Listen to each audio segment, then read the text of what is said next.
नमस्कार। Byju's exam prep में आप सभी का स्वागत है।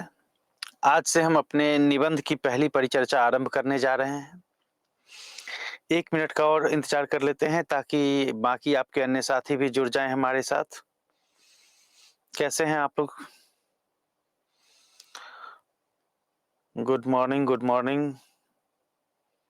सभी को गुड मॉर्निंग। कैसे हैं आप लोग? मौसम के परिवर्तन को किस प्रकार देख रहे हैं?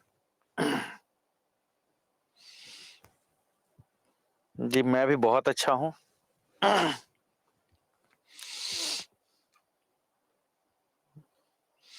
Welcome back. Thank you. मैं बहुत अच्छा हूँ। आप लोग कैसे हैं?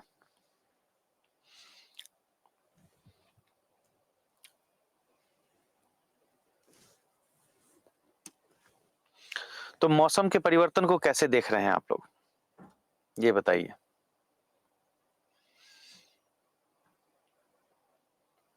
सर मुझे तो 15 दिन तक फीवर रहा।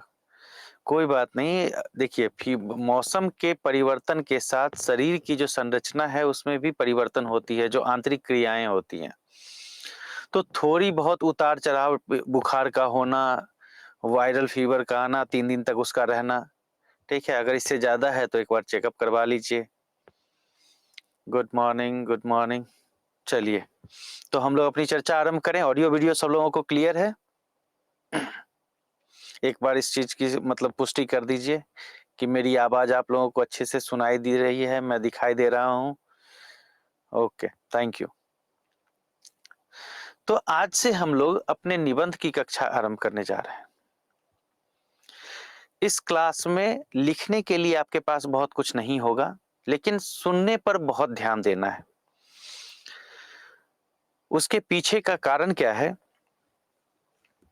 कि आपने जितने भी विषय पढ़े हैं, मैं जितने भी की बात कर रहा हूं ताकि आपको ये समझ में आ जाए कि इसके लिए आपके विभिन्न स्रोत क्या होंगे।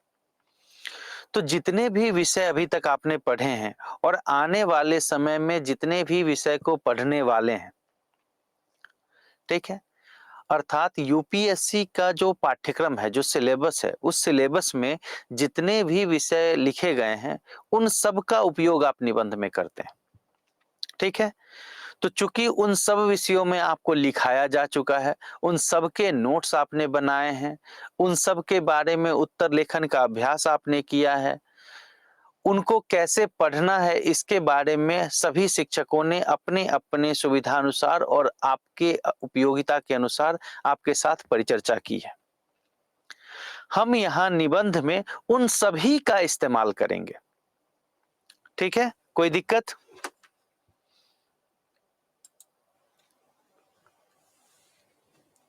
यहां तक कोई दिक्कत कि हम लोग निबंध में करने क्या वाले हैं, हम उसकी बात कर रहे थे अभी।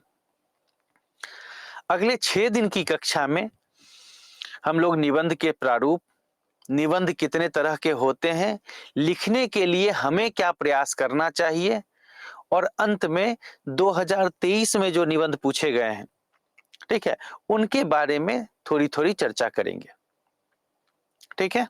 तो चलिए आज की कक्षा आरंभ करते हैं। अनुमति है आप लोगों की?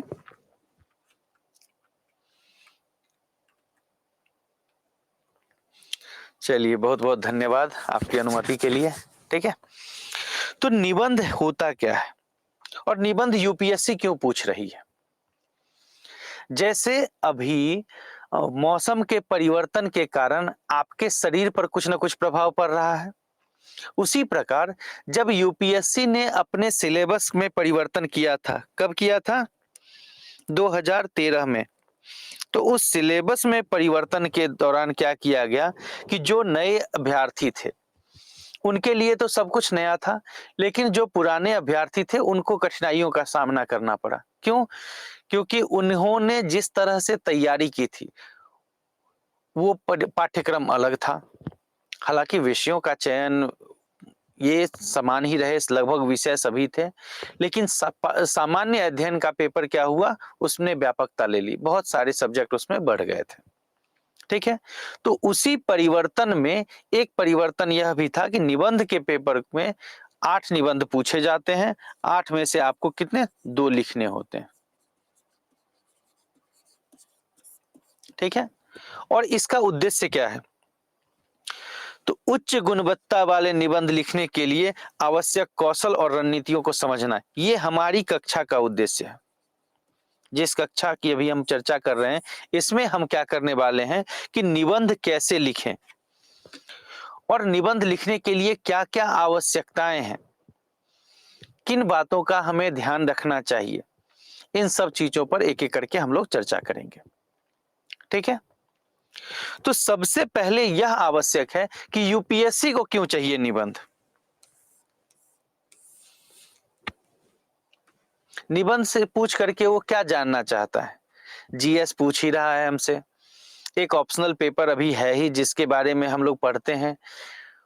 तो जब सभी विषयों के साथ एक वैकल्पिक विषय जिसकी विशेषज्ञता के बारे में जान ही लेता है, व्यू पॉइंट की बात आप कर रहे हैं, व्यू पॉइंट भी तो आप जैसे जो भी प्रश्न पूछा जाता है जिसमें आपसे आपका मत पूछा जाता है, आपको ओपिनियन देने के लिए कहा जाता है, ठीक है, तो वहां पे तो वह आपका मत जान ही रहा है।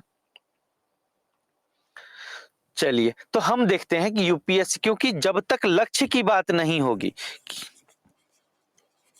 जब लक्ष्य निर्धारित होता है तो क्या होता है, हमारे लिए कार्य करना आसान हो जाता है। कैसे? आप सभी लोग अपने अपने घर पे बैठे हैं और आपको दिल्ली आना है मुझसे मिलने के लिए, और ये बात सोचिए कि अगर मेरा स्पष्ट पता आपके पास हो तो आप क्या, आपके लिए सुविधा होगी या नहीं होगी?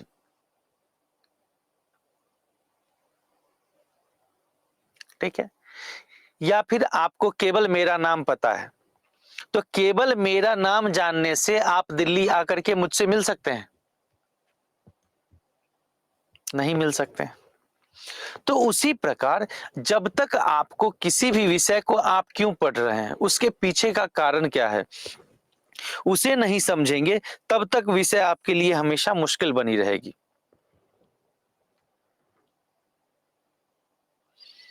चलिए, बहुत बहुत अच्छी बात है कि आप आईपीएस बन करके मिलने आएंगे। ठीक है, हम भी आपका बहुत ही बेसब्री से इंतजार करेंगे। ठीक है। तो जब आप आईएएस या आईपीएस बनते हैं या आईएफएस बनते हैं, आईएफओएस बनते हैं, किसी भी सर्विस में जाते हैं और आपको कुछ कार्य दिए जाते हैं करने के लिए, तो उन कार्यों को करने के दौरान, ठीक है, उन कार्यों को करने के दौरान क्या होता है कि आप उस कार्य में क्या स्टेप ले रहे हैं, उसमें क्या क्या आवश्यकताएं हैं आपके लिए, उस कार्य का क्या लक्ष्य है, उसके क्या संभावित परिणाम हैं,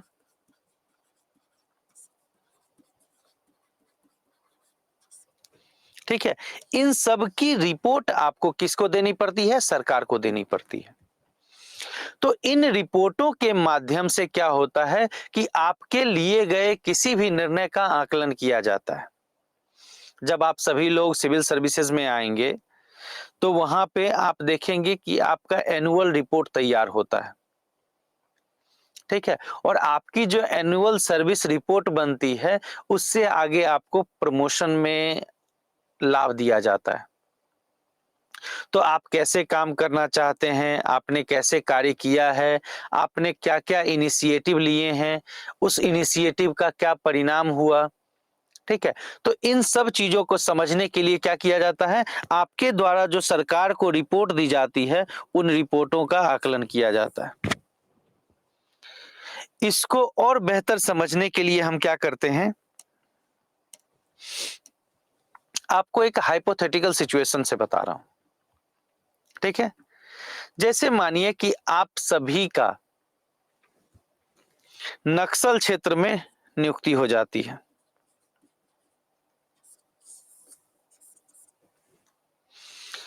अब नक्सलियों को पकड़ना तो एक काम है, तो पहले आपको यह पता होना चाहिए कि नक्सलियों के साथ समस्या क्या है। अब समस्या किसकी?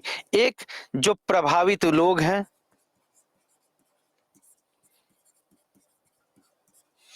दूसरा प्रशासन के लिए क्या समस्या है, और तीसरा नक्सली क्यों ऐसा कर रहे हैं, है कि नहीं? इन तीनों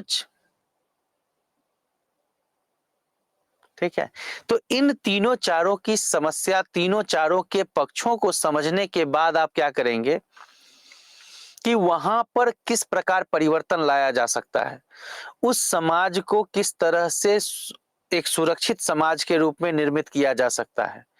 इन बातों के लिए आप कोई स्कीम लाना चाहते हैं।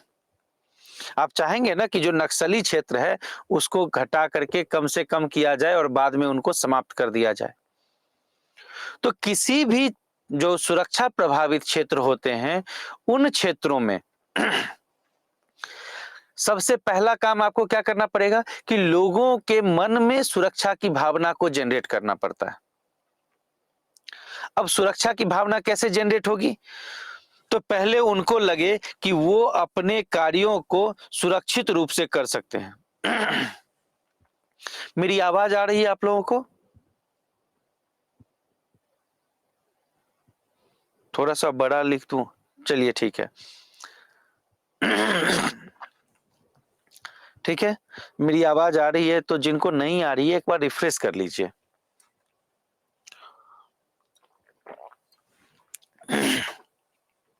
ठीक है।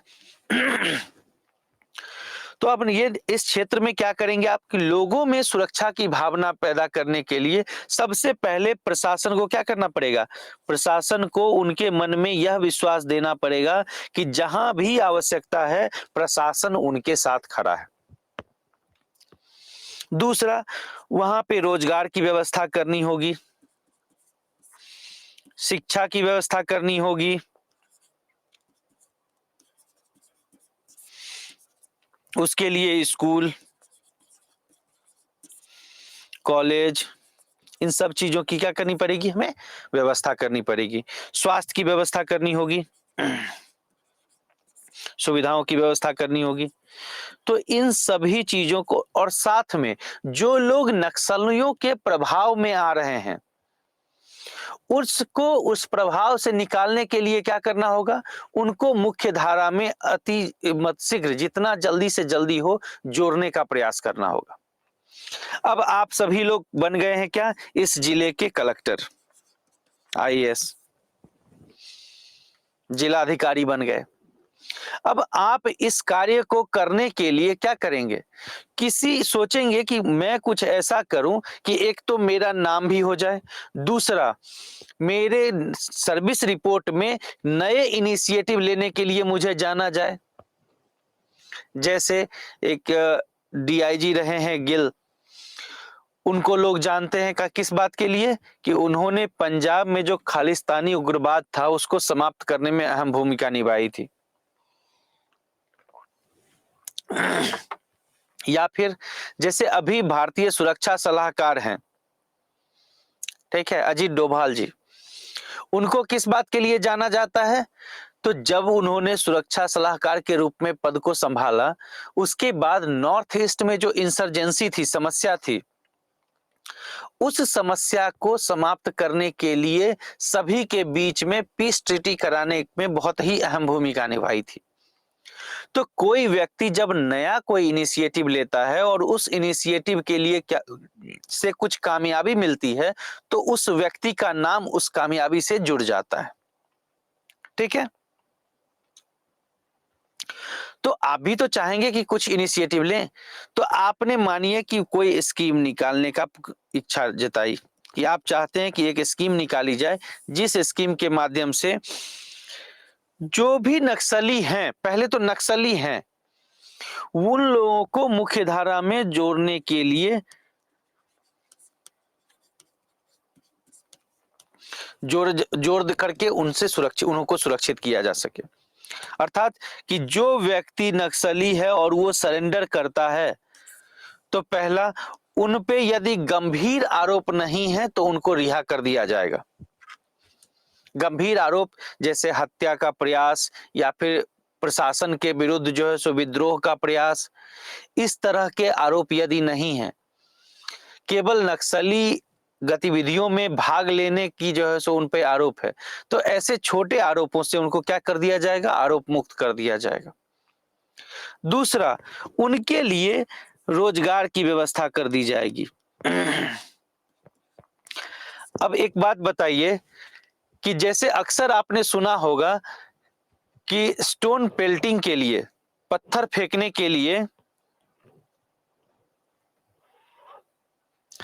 धर्मराज जी अति शीघ्रता वर्जित होती है किसी भी कार्य में, और इस परीक्षा में तो पेशेंस की इतनी आवश्यकता है, इतनी ज्यादा आवश्यकता है कि यदि आप धैर्य के साथ कार्य नहीं करेंगे तो आपको हर कदम पे क्या होगा, आपको नुकसान उठाना पड़ेगा। ठीक है, तो अभी हम लोग केवल इसको समझने का प्रयास कर रहे हैं कि आपको लिखना क्यों आना चाहिए, इससे क्यों पूछा जा रहा है। ठीक है, उसके बाद इसमें कितने नंबर लाने चाहिए, कितना जो है सो एक आइडियल नंबर होता है, इन सब पर हम लोग आगे चर्चा करेंगे। ठीक है, तो थोड़ा सा बस धैर्य रखने का प्रयास कीजिए। ठीक है, तो रोजगार की व्यवस्था कर देंगे। कोई भी व्यक्ति अपराध की तरफ क्यों जाता है, जब वो अपने या अपने परिवार के लिए बुनियादी सुविधाओं का सही तरीके से आकलन नहीं कर पाता है, उनकी व्यवस्था नहीं कर पाता है, तो आप उनके बच्चों के लिए स्कूल की व्यवस्था कर सकते हैं, उनके लिए स्वास्थ्य की व्यवस्था करना चाहते हैं। ठीक है, अब इन सभी कार्यों को करने के लिए आपको क्या आवश्यकता होगी, सरकार की अनुमति की। अब सरकार तो कोई एक ऐसी चीज है नहीं कि आपने जाकर के कहा कि मैं ये सब करना चाहता हूं, मुझे इतने पैसे चाहिए, वो दे दे। कभी ऐसा आपने सुना है कि सरकार को आप जो है सो आज फोन कीजिए कि एज कलेक्टर कि मुख्यमंत्री जी मैं चाहता हूं कि मैं अपने जिले में एक स्कीम लॉन्च करूं जिसमें 1,000 करोड़ रुपया चाहिए, आप जरा ट्रांसफर करवा दीजिएगा, तो क्या मुख्यमंत्री जी ट्रांसफर कर देंगे उसी समय?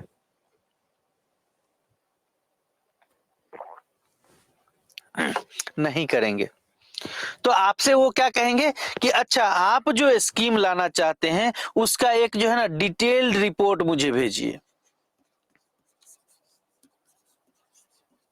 ठीक है, एक विस्तृत रिपोर्ट बना करके भेजिए कि कैसे आप काम करना चाहते हैं, उसका उद्देश्य क्या होगा और उसके अपेक्षित लाभ क्या होंगे। बिल्कुल फ्री में देंगे तभी तो वो आएंगे ना, पैसा अगर उनके पास होता तो वो नक्सली क्यों बनते।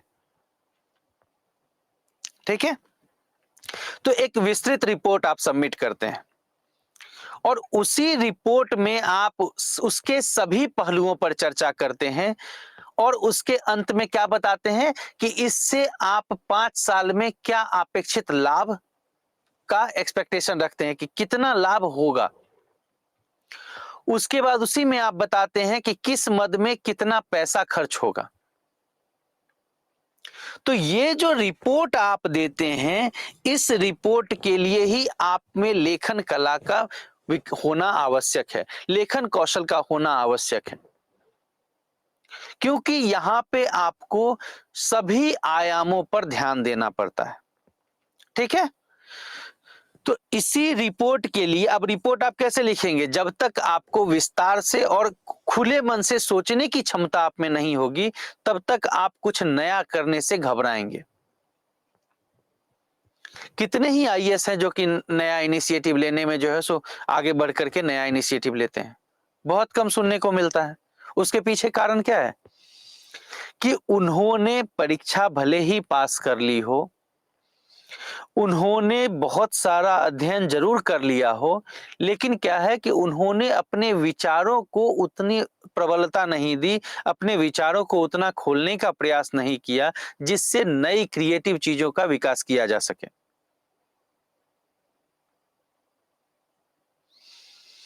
धर्मराज जी, आप भले ही एसपी बनेंगे तो क्या पुलिस वाले को रिपोर्ट नहीं सबमिट करनी पड़ती है, ये बताइए। आपके अंदर जितने थाने हैं, उन थाने में जितने पुलिसकर्मी हैं, उनकी ड्यूटी किस तरह से अरेंज की जाएगी, आपको कितने पुलिस बल की आवश्यकता है, आपको किस तरह से किसी केस को देखना है, इन सब के बारे में आपको डिटेल से जो रिपोर्ट बनानी पड़ती है। ठीक है, तो लिखना तो सबको पड़ता है। ठीक है, तो इसके लिए आप में लेखन कला होनी चाहिए।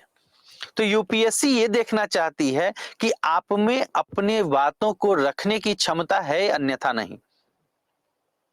ठीक है, तो इसीलिए यह आवश्यक है कि एक डिटेल लिखने की, किसी चीज के किसी खास बिंदु के सभी पहलुओं पर ध्यान रखने की आप कोशिश कर पाते हैं या नहीं, अपने विचारों को खुले मन से देख पाते हैं या नहीं। ठीक है, तो ये आवश्यकता समझने में किसी को कोई आपत्ति कि क्यों आखिर हमें इससे पढ़ना है। अब बात आती है कि निबंध है क्या।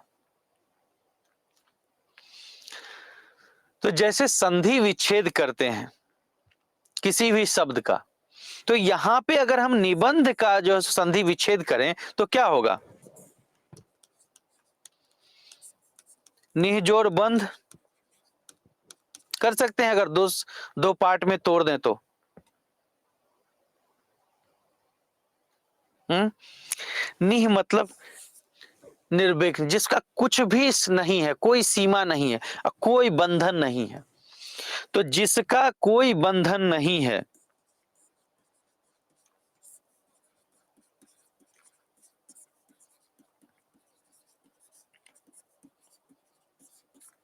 तो वह क्या है, निबंध है। ठीक है, जिसके लिए कोई बंधन नहीं है वही क्या बनता है, निबंध बनता है। निर्बाध, जिसके पास कोई सीमा नहीं है। अब जैसे आप अपने जीएस के पेपर का आंसर लिखते हैं तो उसमें आपसे जो पूछा जाता है, जैसे आपसे प्रश्न किया गया कि पानीपत की लड़ाई के पानीपत में होने के क्या कारण है,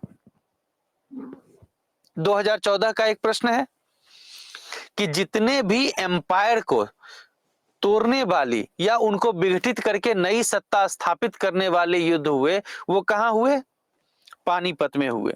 तो इसके पीछे के क्या कारण रहे, पानीपत में ही युद्ध क्यों होते थे।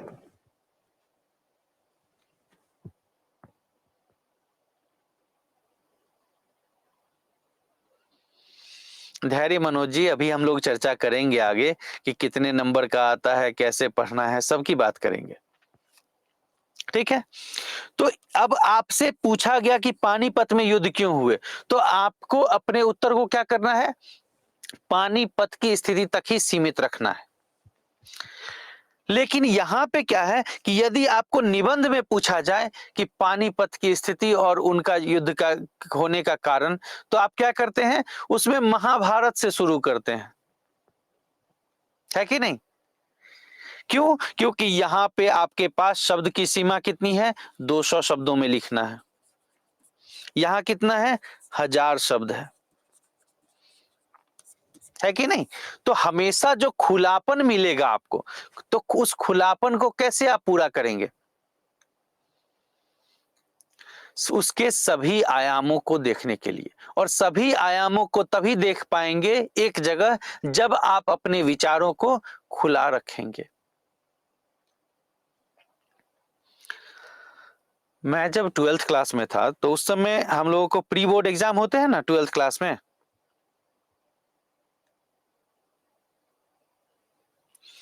तो 12th क्लास में जब प्री बोर्ड एग्जाम हुआ था तो उसमें हमारे लिए एक एस्से पूछा गया था इंग्लिश में।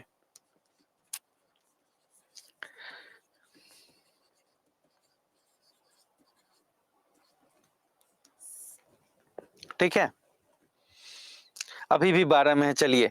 तो ये हाँ, दिसंबर जनवरी में होते हैं प्री बोर्ड्स। तो प्री बोर्ड में तो उस समय तो मानिए कि हम भी 12th में थे, 10 नंबर का पूछा गया था इससे, और इसको 300 शब्दों में लिखना था। अब टॉपिक है एन ओपन विंडो, अगर हिंदी में कहें तो एक खुली खिड़की। और एक खुली खिड़की इस पर आपको 300 शब्द लिखने हैं, क्या लिखेंगे? तो पहले तो दिमाग चकरा गया, क्योंकि वहां भी ऑप्शन दिया गया था हम लोगों को कि 2 एस्से का टॉपिक था, उसमें से किसी एक पे लिखना था। ठीक है। अब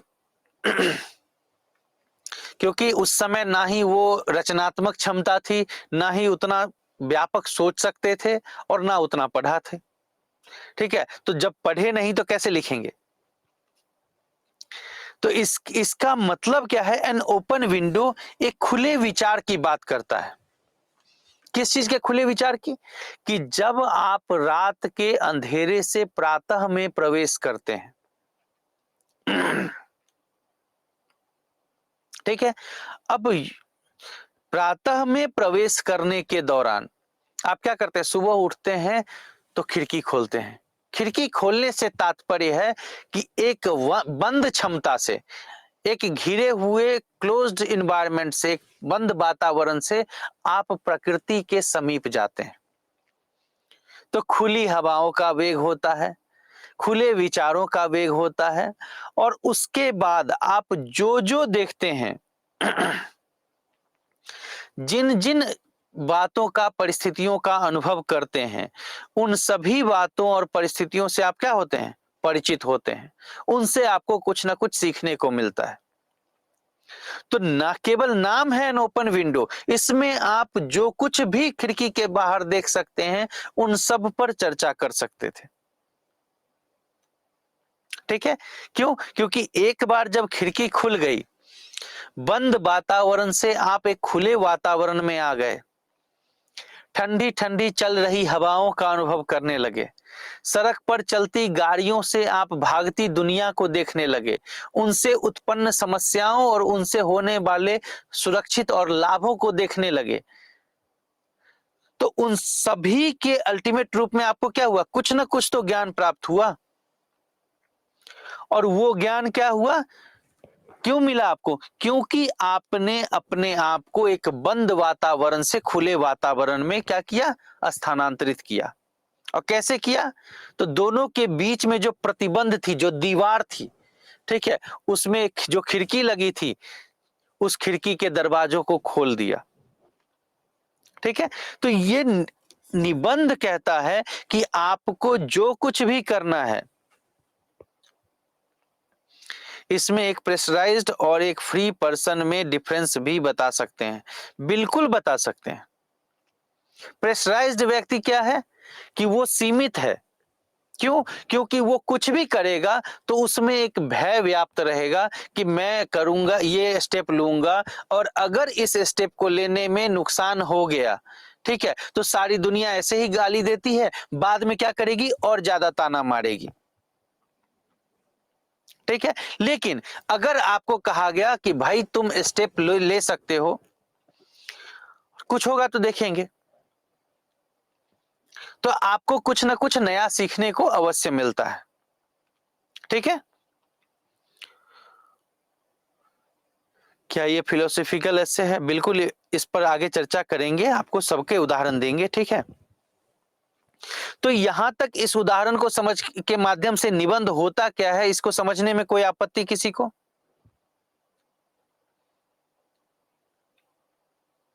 समझ नहीं आया? चलिए एक बार और बताते हैं, ध्यान दीजिएगा इस बार। कि एन ओपन विंडो, ये एक विंडो, विंडो का मतलब क्या है? एक बाधा है।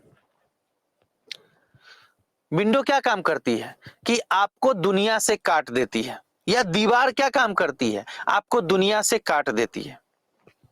लेकिन उस कटे हुए भाग से जब आप उसको खोलते हैं, दुनिया में प्रवेश करते हैं, तो प्रत्येक परिस्थिति आपको क्या करती है? कुछ ना कुछ ज्ञान देकर जाती है।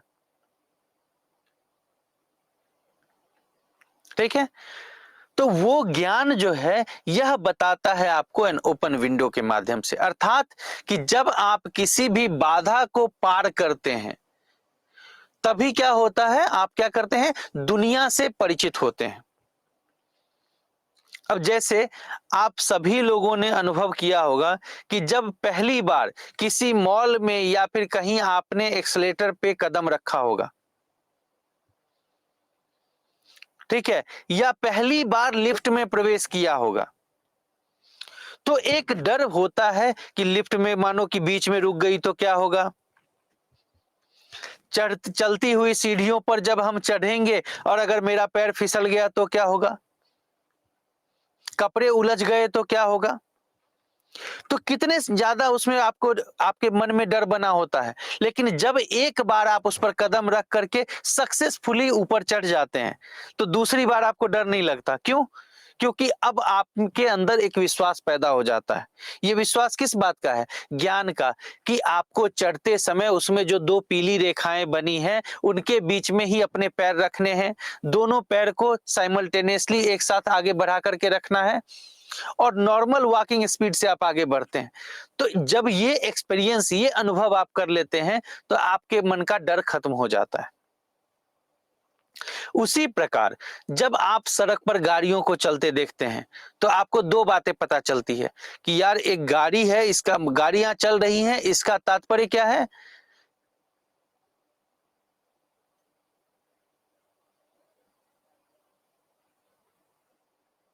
जी पूजा जी, 200 शब्द कहने का तात्पर्य है कि आपसे जीएस के जो प्रश्न पूछे जाते हैं उसमें सामान्यतः 200 शब्दों में उत्तर देना होता है। 150, 200 और 250, यहां पे आपके पास 1000 शब्दों की खुली छूट होती है। ठीक है, लिखने के लिए कुछ भी होता है। तो निबंध का अर्थ समझ में आया कि अपने क्लोज्ड एनवायरनमेंट से एक ओपन एनवायरनमेंट में जाना, जो कुछ भी आप अनुभव करते हैं उससे कुछ ना कुछ सीखना।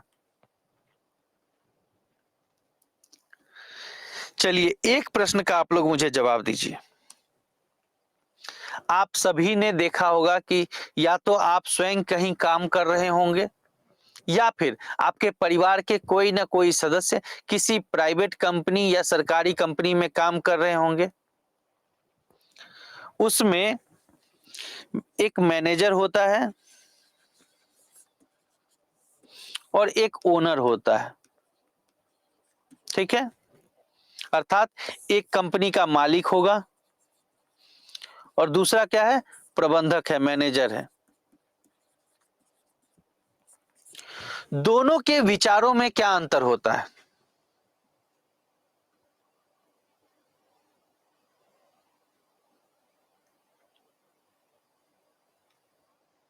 ठीक है, एक मालिक की विचारधारा और एक मैनेजर की विचारधारा क्या होती है?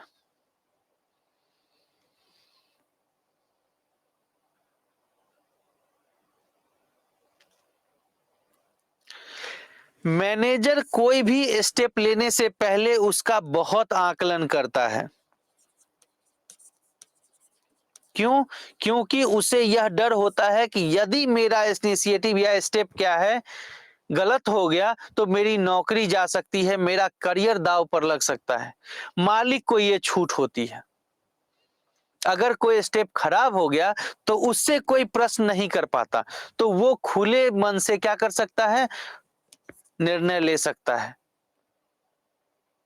लेकिन एक मैनेजर को निर्णय लेने के लिए रूल्स रेगुलेशन सारे जो है सो उसके इफ्स एंड बट्स पे विचार करने के बाद निर्णय लेना होता है। ये अंतर होता है। जो आपने बात की ना दबाव की, और यहाँ दबाव क्या होता है? एकदम कम होता है। यहाँ पे दबाव का लेवल बहुत ज्यादा होता है। लेकिन जिन मैनेजर्स में अपने काम के प्रति जानकारी और ज्ञान अधिक होगा, जानकारी प्लस उनकी समझ अच्छी होगी, वो क्या करेंगे? वो इस दबाव को क्या करते हैं? काउंटर कर लेते हैं, काट लेते हैं। ठीक है, लेकिन मालिक को ठीक है जानकारी नहीं भी है, देखते हैं करके क्या होता है। वो कहते हैं ना कि ट्राई एंड फेल सिस्टम, कि ट्राई किया, हो गया तो ठीक, फेल हो गए कोई बात नहीं है, दोबारा ट्राई करेंगे। मैनेजर के पास ये सुविधा नहीं होती है। तो ओपन विंडो यही बात करता है कि इस दबाव को, इस प्रेशर को काउंटर कैसे किया जा सकता है, जानकारी और समझ से। और वो कहां से प्राप्त होती है, जब आप अपने विचारों को स्वतंत्रता देते हैं। ठीक है।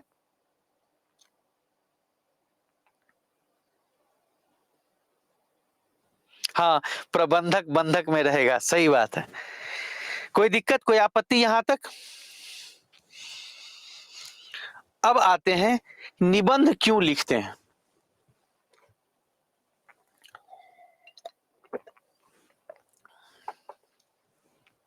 पहला, अपने विचारों को व्यक्त करना।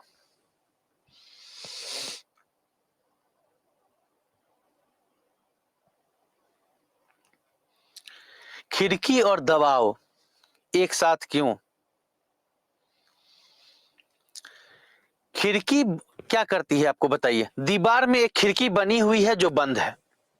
खिड़की का काम क्या होता है, आपको क्लोज्ड एनवायरनमेंट से, बंद वातावरण से खुले वातावरण को के साथ जोड़ने का काम करता है। तो जब तक खिड़की बंद है तब तक वह क्या है, एक हर्डल है, एक बाधा है। एक बार खिड़की खुल गई तो उसके बाद आपका ओपन एनवायरनमेंट से इंटरेक्शन आरंभ हो जाता है। ठीक है।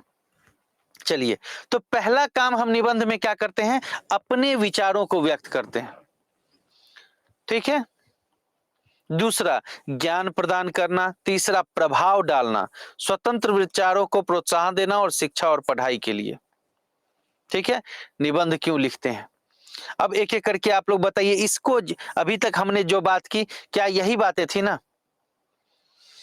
एक अच्छा किताब लिखने वाला राइटर, उस मतलब जरूरी नहीं है कि कहानी बहुत अच्छी ही हो, लेकिन लेखन कौशल इस तरह का होता है कि आप किताब पढ़ना शुरू करते हैं और खत्म किए बिना नहीं रुक पाते हैं। क्यों? क्योंकि प्रत्येक कदम पर क्या होता है कि कहानी में जुड़ाव बना हुआ रहता है। अब जैसे आप सभी लोगों ने बाहुबली मूवी देखी है, कितने लोगों ने बाहुबली देखी है?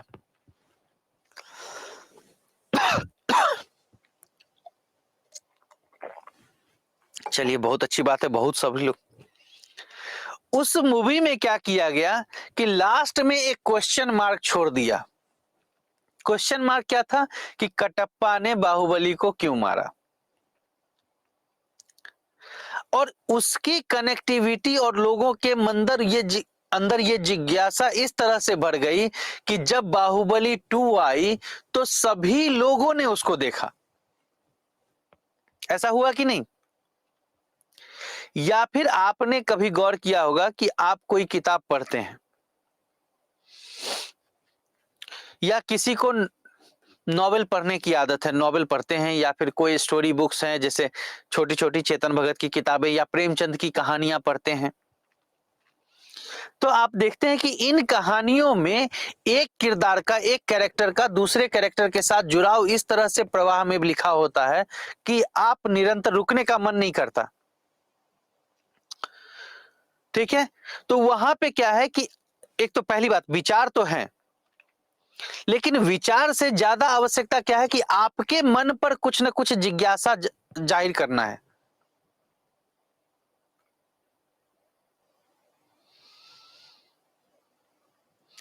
इसमें से ऊपर आए तब तो कोई बुक पढ़े। किसमें से ऊपर आना चाहते हैं, इस तैयारी की बात कर रहे हैं क्या?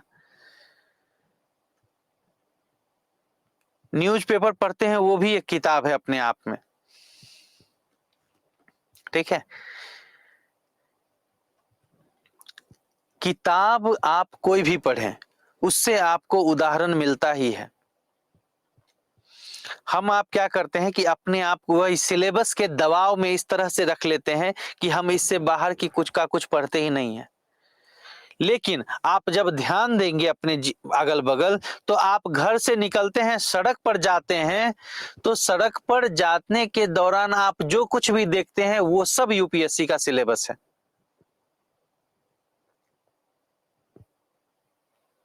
अब बताइए कि सड़क पे दो लोग चल रहे हैं, दोनों के बीच में झगड़ा हो गया, उसको यूपीएससी के सिलेबस से कैसे जोड़ेंगे?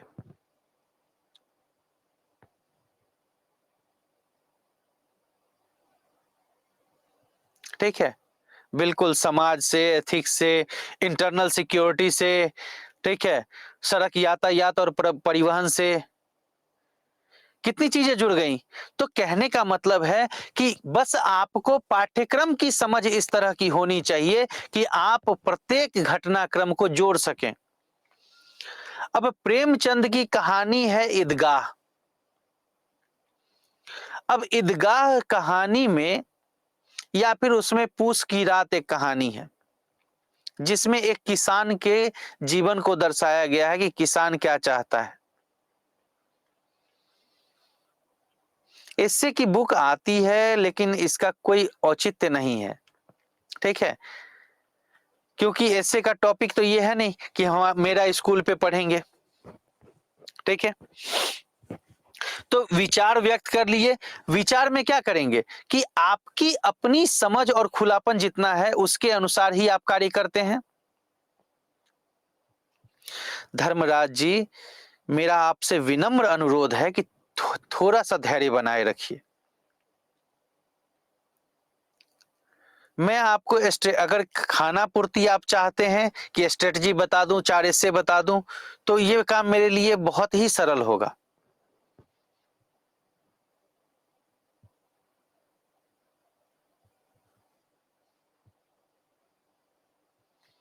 ठीक है? तो थोड़ा सा धैर्य आवश्यक होता है।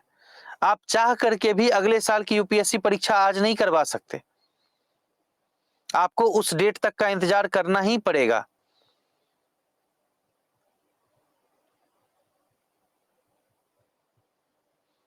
तो हर पहलू पे अभी हम लोग चर्चा करेंगे। अभी तो केवल इस बात पे चर्चा हो रही है कि निबंध है क्यों, लिखते क्यों हैं। पढ़ तो हम लोग सब कुछ रहे हैं, किताब पढ़ते हैं, जीएस पढ़ रहे हैं, लेकिन निबंध की स्पेशल अलग से क्यों जरूरत है? तो उसके पीछे का कारण हमने समझने का प्रयास किया। निबंध विचार को, खुले विचार को कैसे व्यक्त करता है? तो आपको टॉपिक एक दिया जाता है और उसके सभी पहलुओं के बारे में सोचने पर विवश करता है, इसीलिए वो निबंध है। क्यों? क्योंकि उस पर कोई भी गतिरोध नहीं है, कोई भी बाधा नहीं है, आपके विचारों को कहीं रोका नहीं जा सकता। ठीक है? अब विचार को कैसे आप व्यक्त करते हैं? ठीक है? तो विचार के लिए ज्ञान की आवश्यकता है कि जब तक किसी पहलू के आगे पीछे की बात आपको नहीं पता चलेंगी, तब तक आप उस पे अपनी एक्सपर्ट एडवाइस नहीं दे सकते। जी, निबंध में कुछ भी पूछ लेता है यूपीएससी। अभी जो मॉर्निंग में आप लोग गुड मॉर्निंग मैसेज किसी को शेयर करते हैं और उसमें जो कोट्स लिखे होते हैं वो भी पूछ लेता है आजकल तो।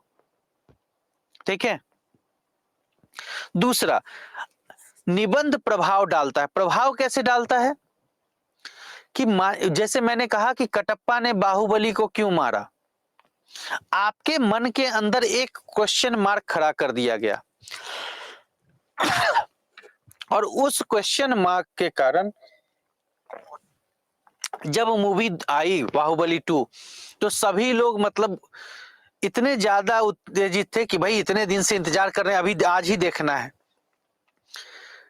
ठीक है? थिएटर्स में टिकट्स मिलने बंद हो गए, हाउसफुल जाने लगे। उसके पीछे का कारण क्या था कि एक जिज्ञासा सभी लोगों के मन में बनी हुई थी। उसी प्रकार जैसे आप लोग कोई न्यूज़पेपर में आर्टिकल पढ़ते हैं कि नहीं पढ़ते हैं, जो ओपिनियन दिया जाता है, संपादकीय जो पहलू आते हैं, क्या उसको पढ़ते हैं या नहीं पढ़ते हैं?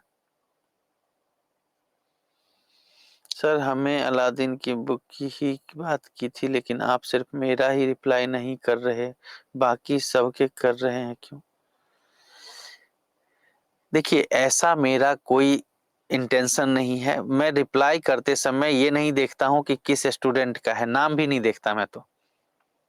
नाम की भी जरूरत तब पड़ जाती है जब कभी लगता है कि आवश्यकता से बाहर की चीजें हो रही हैं। ठीक है? अलादीन की बुक है, आप कोई भी कहानी पढ़ लीजिए ना। कहानी आपको क्यों अच्छी लगती है ये बताइए? सिलेबस में जो किताबें दी गई हैं, हिस्ट्री की कहानी की तरह हिस्ट्री को पढ़ें तो बहुत मजा आता है, लेकिन वहीं जब सवाल के उत्तर करने होते हैं तो कठिनाई होती है। क्यों होती है? कभी इसको सोचने का प्रयास किया है?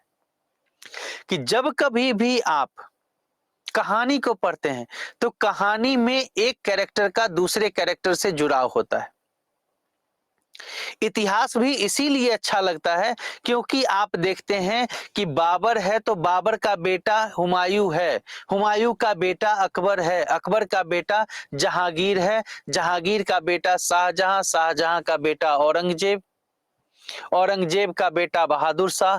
तो एक चेन बन रहा है, सबके एक्टिविटीज को आप एक एक करके कहानी की तरह जोड़ते जा रहे हैं, इसलिए आसान लगता है। लेकिन साइंस में जब आपको पढ़ाया जाता है कि यूनिवर्स क्यों काम कर रहा है, उसी के पैरेलल चैप्टर क्या हो जाता है, solid liquid and gas stages जो है वो क्या है, पदार्थ के गुण क्या होते हैं। तो क्या होता है वहां पे आपको समझना कठिन होता है, क्यों? क्योंकि वहां पे कहानी नहीं है, वहां पे तथ्य हैं। तो जहां फैक्ट हो जाते हैं वहां पे आपको समझने के लिए रुकना पड़ता है, बार बार दिमाग लगाना पड़ता है, तो इसीलिए उनको पढ़ने में अच्छा नहीं लगता है कि नहीं? तो कहानी की तरह तो ये कहानियां क्या करती हैं, प्रभाव डालती हैं। हाँ, तो मैं बात कर रहा था न्यूज़पेपर आर्टिकल की।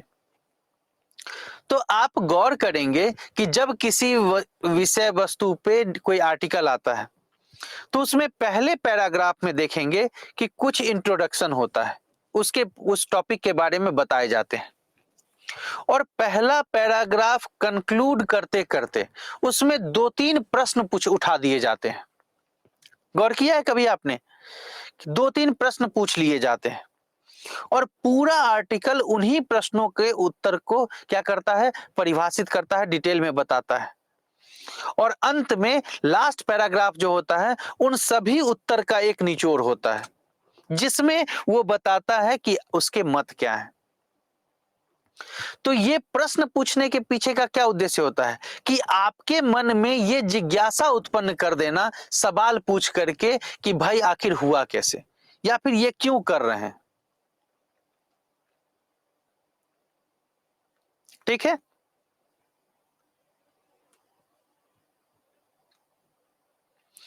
तो आर्टिकल पढ़ते समय जब आप उन प्रश्नों को समझ लेते हैं तो आर्टिकल पढ़ना आपके लिए क्या हो जाता है, सहज हो जाता है, आसान हो जाता है कि नहीं? तो अब आते हैं यूपीएससी अच्छा, स्वतंत्र विचारों को प्रोत्साहन। स्वतंत्र विचार से क्या तात्पर्य है कि आपको जो मर्जी है वो सोचिए, यहां पे कोई प्रतिबंध नहीं है। जैसे मुंगेरी लाल के हसीन सपने कहानी कितने लोगों ने सुनी है?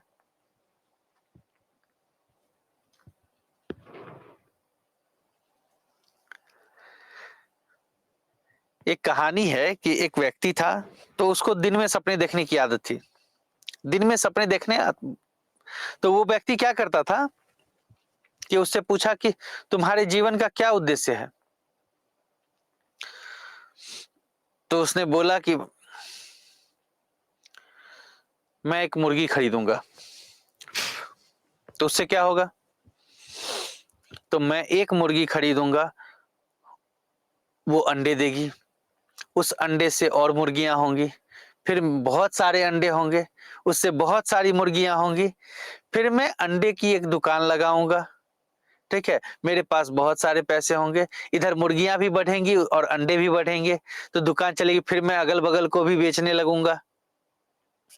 ठीक है, उन मुर्गियों से फिर मैं मुर्गी फार्म खोलूंगा, मुर्गी फार्म खोलने के बाद मेरे पास बहुत पैसे आएंगे, तो फिर मैं मुर्गियों से संबंधित अन्य व्यवसाय भी करना शुरू करूंगा।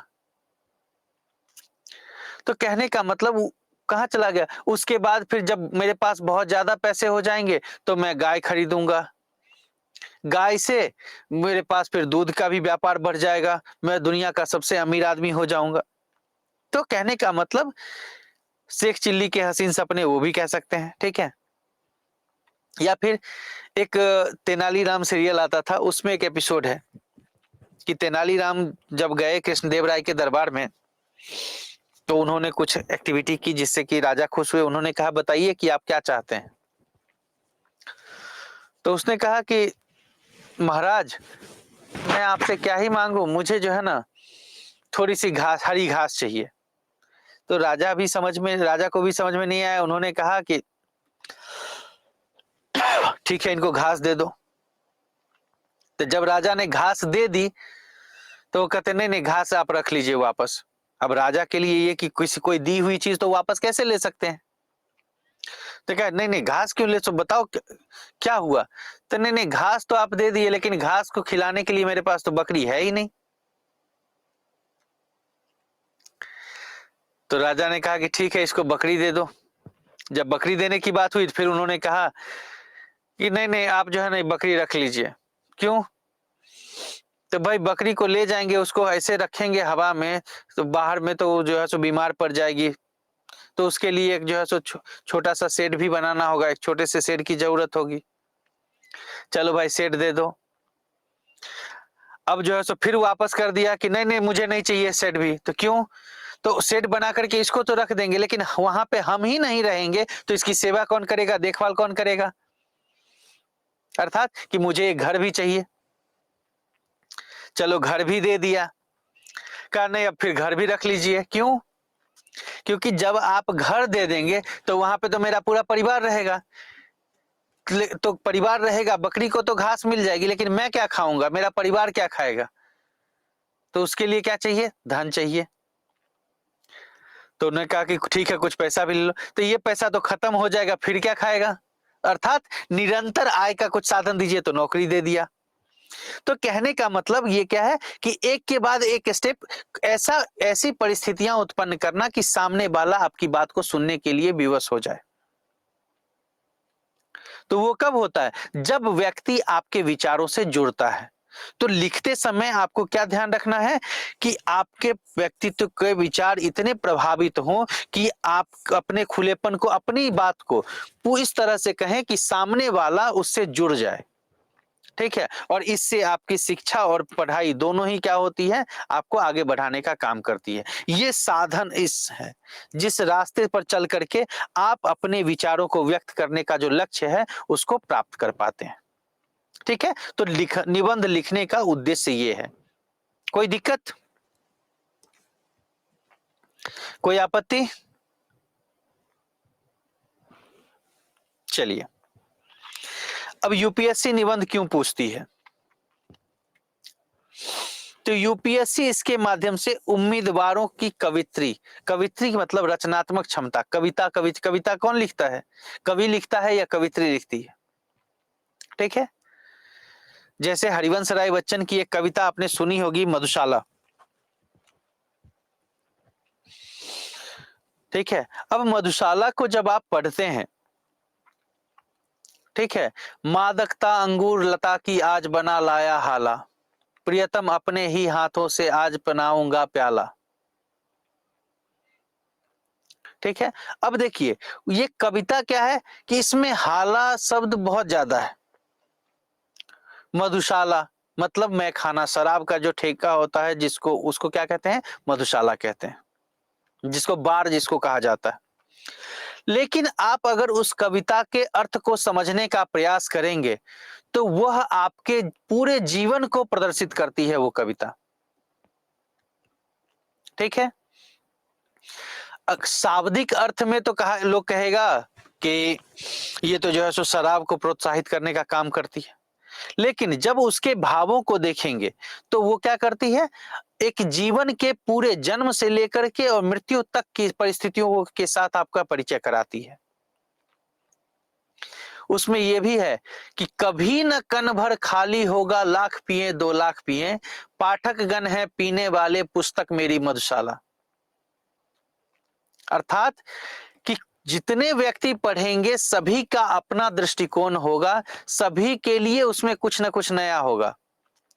तो जब पाठक उसको पढ़ने वाले उसको पढ़ेंगे तो कभी न क्षण भर खाली होगा, थोड़ा सा भी उसमें कम नहीं हो सकता। उसके अर्थ में व्यापकता जो है वो तो है ही, नए विचारों का भी आगमन होता रहेगा। क्यों, क्योंकि मेरी पुस्तक क्या है, मधुशाला है। मधुशाला में कभी शराब खत्म नहीं होती। उसी प्रकार मेरी कविता क्या करेगी, लोगों के जीवन को सार्थक बनाने का जो संदेश है वो प्रसारित करते रहेगी।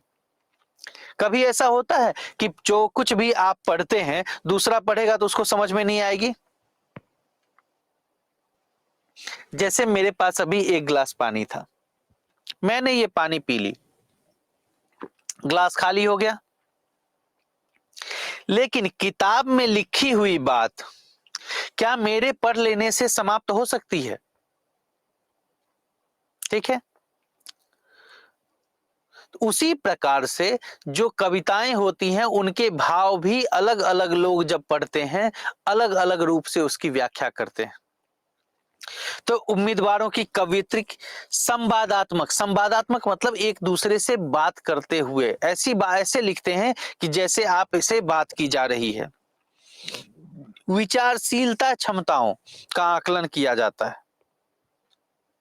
अब विचारशीलता क्या है कि आप कितने व्यापक खुले मन से सोच सकते हैं। ठीक है। यह उम्मीदवारों के विचारों को स्पष्ट करता है और संगठित रूप से, संगठित कहने का तात्पर्य क्या है कि किसी भी एक पहलू के सभी आयामों को एक साथ जोड़ करके देखने के लिए क्या करता है, उसको रखने की, आपको प्रस्तुत करने, उनके समस्याओं का विश्लेषण करने और उनके संदर्भ में अपना मत कि आपको क्या लगता है,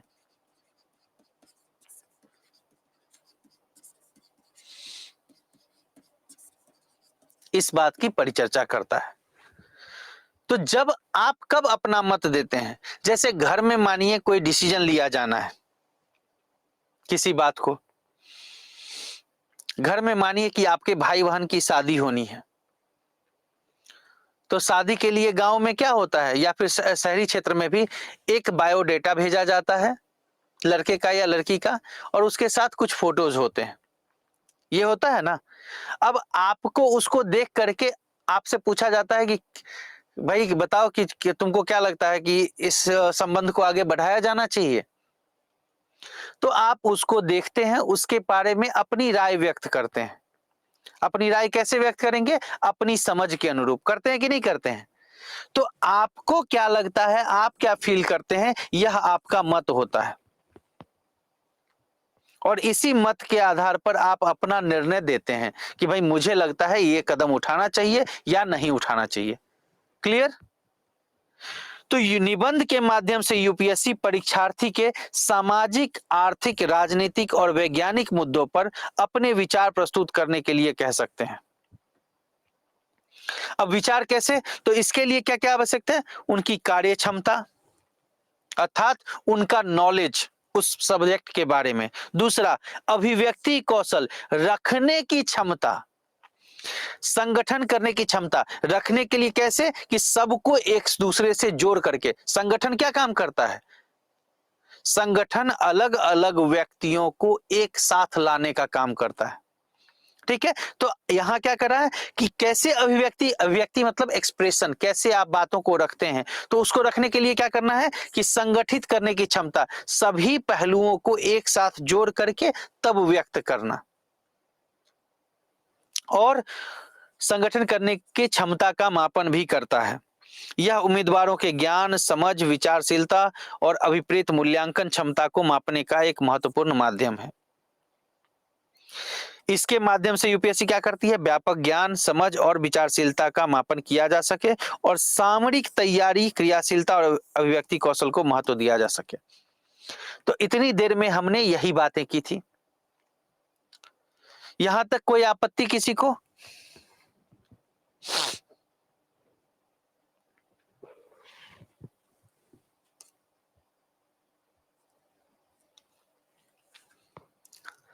नो आपत्ति, चलिए ठीक है। अब हम पहले कुछ उदाहरण देखते हैं।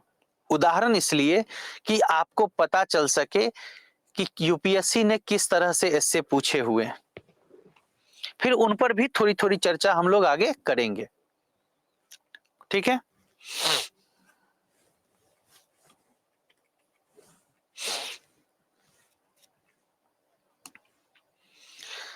जैसे संघवाद और विकेंद्रीकरण, ये कुछ टॉपिक्स हमने अलग किए हैं, टॉपिक्स के माध्यम से ये बताने कि यूपीएससी का कौन कौन सा एस्से इस टॉपिक के अनुसार है।